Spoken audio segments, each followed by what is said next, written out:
everyone. It's the Fantasy Forecast, weekend news, recap, and waiver wire show, week 7. Producer, hit that button.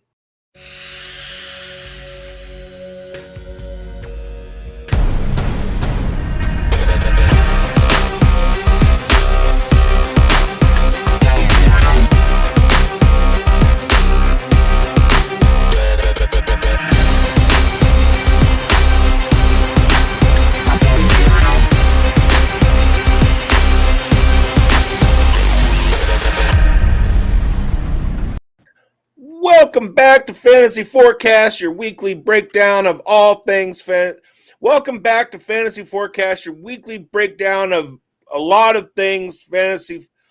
Welcome back to Fantasy Forecast, your weekly breakdown of some things fantasy football, hosted by Grindberg and Biggs.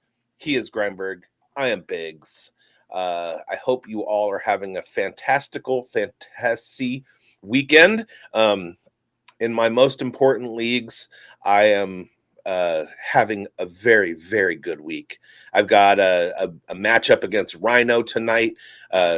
Kyle Pitts against his James Cook, and I gotta have a big night from Pitts. In another league, I'm done, but my opponent has Kyle Pitts, and so he has to score 24 points so that I don't lose in that other league. But I can still win this league. And then my home league, I'm crushing in the FCC Eliminator, the Koopa Fiasco Eliminator. I'm absolutely dominating. I don't know how to explain it. I'm over 100 points in the lead for the total scoreboard, and I'm up by 70 over everybody this week. I don't know how I'm bodying this league so hard, but I'll take it. How are you doing, Mike? I'm the opposite. I didn't have a great week this week. This was one of my least favorite weeks for me, especially in my fishbowl. Definitely didn't hit the top end talent that I did in weeks past. But you know what? My teams are still really strong. A couple of my major leagues I'm still undefeated in, which I'm really happy about. But the fishbowl did not do well for me. I had a couple guys like Puka Nakua not perform. Garrett Wilson didn't perform. And a couple other running backs that just hit a wall, like Quinshon Judkins and, some Chase Brown action, which I called as well. So not the greatest of weeks, but I definitely had some wins as well. But Fishbowl, what's this now? Yeah, the Scott Fishbowl. I was 91 headed in out of 5,100 headed into the week. I don't think it's going to be anything like that now. But, yeah, it's okay. Okay. We live and we learn, right, Biggs? And a lot of storylines. Or we just live. Apparently, I didn't learn. Well, week 6 brought a ton of stuff, a ton of storylines, actually, and some great ones and some not so great ones. And we're going to start us off here with the recap of week 6 before we get into our waiver wire pickups. Now, Biggs, our first storyline here has to be, the wide receiver wipeout. Fantasy chaos. Injuries are piling up across the league. The hits just keep on coming at wide receiver. Literally, week 6 added even more chaos to an already injured, riddled fantasy landscape. Puka Nakua's status is now in doubt. Emeka Ibuka is hurt. Garrett Wilson is banged up. Calvin Ridley is questionable. Marvin Harrison Jr. enters concussion protocol. That's to top off the earlier injuries to this fantasy season. Centerpieces like Tyreek Hill, Malik Neighbors, and CeeDee Lamb. If you've built your team around elite wide receiver talent, there's a good chance you're already scrambling. So what now, Biggs? What now with star wide receivers dropping every week? Now, guys, like I mentioned, Harrison, Puka, Marv, Ridley, Ibuka, and Wilson, all uncertain. How are you adjusting your roster strategy? Are you doubling down at depth at wide receiver? Who are your top stashes or sneaky trade targets headed into week 7 now? Give us some light here. There is no light. It happens every year. We have the injury apocalypse every year. Last year it was quarterbacks. This year it's wide receivers. We've had years where it was I had Nick Chubb and Saquon Barkley on one squad, and they both went down in the same week. It happens. It happens. I've been limping through some of these weeks with no Brock Bowers, so I pivot to Michael Mayer. You want to stay on top of the waivers. You want to be picking up backups with positions like running back, quarterback, and tight end. It's a lot simpler because there is a pretty standard order in the depth chart. With wide receivers, it's a little bit more sketchy. Like, we knew George Pickens was going to have a big breakout if CeeDee Lamb wasn't playing. But a lot of us thought that Jalen Tolbert was going to be picking up the George Pickens side of things. And it turns out it was Ryan Flournoy. And so we go out and we get Ryan Flournoy, and then he has a pedestrian week because the Cowboys just get clamped by the Panthers. So you just do the best you can. I have some leagues where there weren't a whole lot of buys the last couple of weeks. There were some. We're getting into Buy-Mageddon upcoming, but I have some rosters where I had everybody healthy in my lineup, and then I'd have like one person on a buy and then 5 people on IR with no place to put them. You know what I mean? So we just do the best we can, work the waiver wire. One of the things that you can do is if your league does fab and then open waivers, don't go out and spend the fab. A lot of people learned the Hassan Haskins lesson this week, and they spent money on fab, and he didn't get the call. And some of us knew that was coming. Some of us knew. So you have a waiver ad today. I can't pick him up because I already did last week. And I didn't spend any fab on him because I just made a 0 claim and everybody went and got Hassan Haskins. Or I waited until in my ESPN leagues, it's a waiver order, and then the next day everybody is just immediately pick upable. And I started picking people up on that Thursday after the waivers went through. So you just do the best you can. We deal with it every year. It's fantasy football. Absolutely. And it happens. And the thing is that the other teams are going through it too. So your opponents are going through it. So everybody's trying to run around and adjust, and you're maybe benefiting from other people having players that are down too. So it's not that bad, you guys. Yeah. And when you got storylines like our next one here, it brings some light to the situation when we talk about the rookie revival. Jackson Dart, Cam Scatabo, they sparked the Giants upset fantasy frenzy in prime time on a night where history was made and expectations were shattered. The New York Giants unveiled what could be the NFL's next great offensive tandem: rookie quarterback Jackson Dart and 4th-round rookie running back Cam Scatabo combined for 5 touchdowns and a 34-17 win over the reigning Super Bowl champion Philadelphia Eagles on Thursday Night Football. Dart, in just his 3rd start, he showcased poise beyond his years, throwing a touchdown and running in another, while Scatabo rumbled for 98 yards and 3 electrifying touchdowns, each punctuated by his now viral backflip celebration. They're undeniable, Biggs. We know how high you were on Dart, and let's not forget we were on these guys all off season. We were on the Scatabo over Tracy crew, and when nobody wanted to hear about it. Now Dart's a top 10 quarterback rest of season in my rankings, and Scatabo is a weekly RB2 with RB1 upside. Are you with me on these two, or are you less or more aggressive with them? 100% with you. You can't be more aggressive. We've been aggressive. Watchers of the fantasy forecast know we told you Cam Scatabo was going to take over that backfield. We told you Jackson Dart was coming the whole season since January. So I've been trying to go back and look at retroactive comments that I've made and stuff like that. I have a post from the 15th of January. I'm going to the Senior Bowl. I'm going to pay close attention to Jackson Dart. Somebody posted a list of quarterbacks and top 10 under 25 quarterbacks Jane Daniels, CJ Stroud, Brock Purdy, Drake May, Bo Nix, Bryce Young, Michael Penix, Trevor Lawrence, Caleb Williams, Anthony Richardson. That's fine. This is on the 28th of May. And I said, I can't wait till May 28th, 2026 when Jackson Dart is on this list. I went back through some chats. Monday, March 3rd, I made a prediction. Cleveland takes Sanders. New York Giants takes Dart.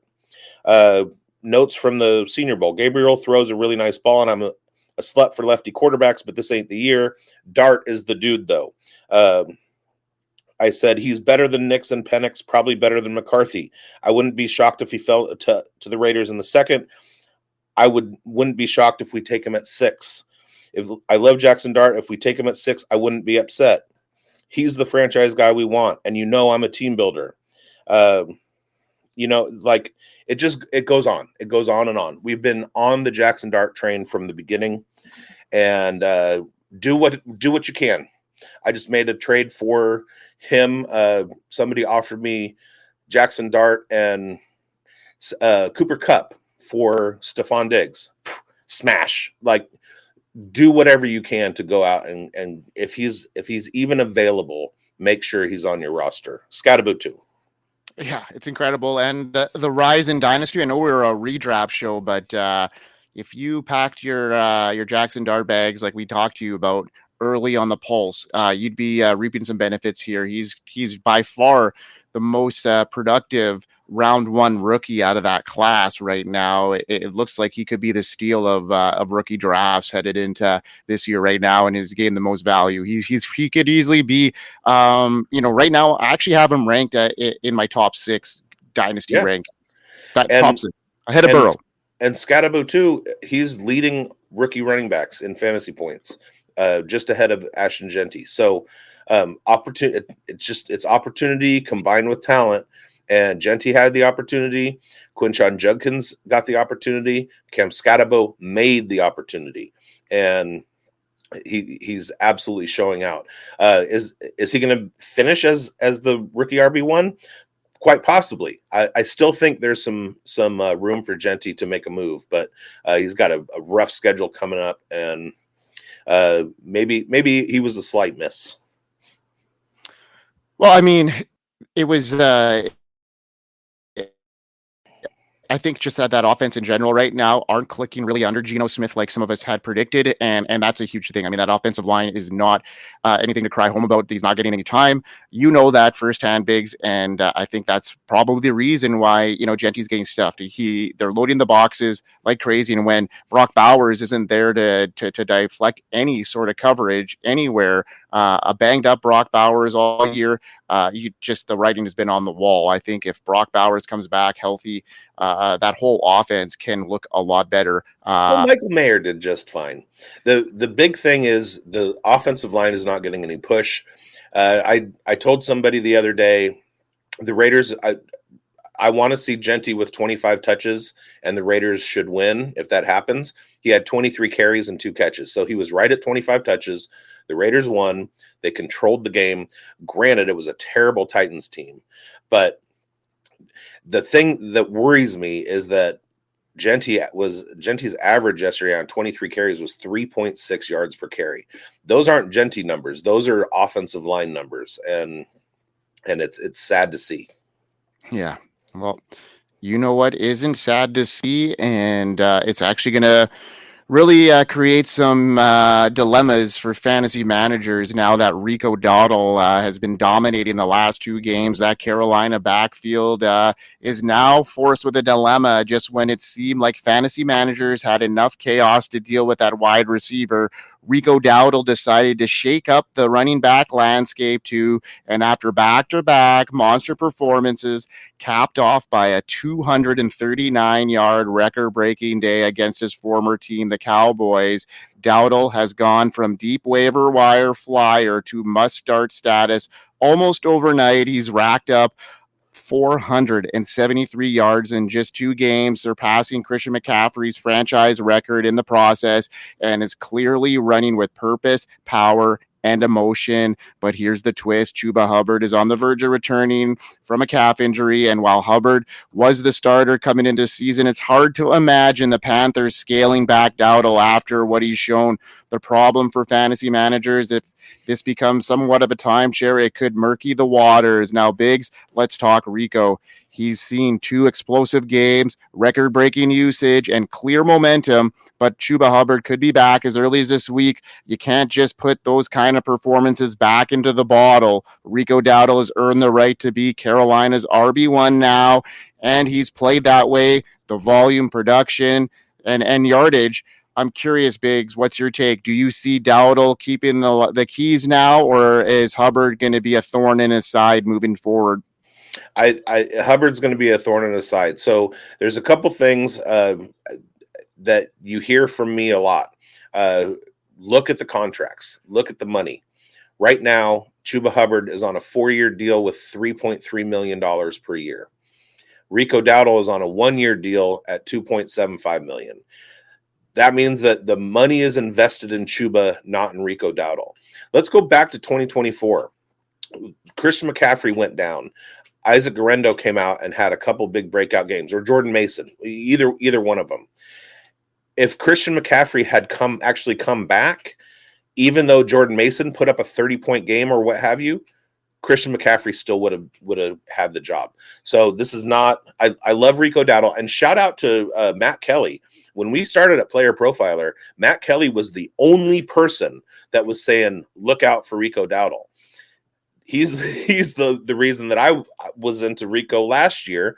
And then in the offseason, I was saying Rico Dowdle, he was the 15th most efficient running back in all of the NFL last year. That puts him in RB2 territory. He's absolutely draftable. Go get him. And all of you who listened to me had him the last couple weeks, and he had booms. But the problem is it's a muddy backfield, and that's not going to change. Chuba's going to get his carries, and it's just going to bring Rico down a peg. But just like situations like you have in Seattle with Ken Walker and Zach Charbonnet, just like you have in Atlanta with Bijan Robinson and Tyler Algier, both of them are startable. Yeah, agreed. I think you can't put that back in. I think Rico is going to cut into Chuba's work regardless, and vice versa. This is probably going to be more of a split, not so much of a full line share like Rico's been getting. I mean, come on, they want to keep the guy healthy too. The Carolina Panthers now have pulled up to 500. They have a shot now. They're playing better football, and Rico Dowdle's a big reason why. So, let's go Rico. I think Chuba's still going to have some value, but I think this is now Rico's show with some Chuba coming in now with some sprinklings, especially since you mentioned that contract. Obviously, he's not just going to go away. Now, the real reason Carolina is succeeding is because of former UC Davis Aggie defensive coordinator Ejiro Evero. Shout out. Right. Shout out. Go Ags. Hashtag Shredville. All right, let's move on to our last storyline before we get into our studs and duds of the week, Biggs, and that is Kendrick Bourne emerging as the 49ers' unexpected fantasy weapon with back-to-back breakout games.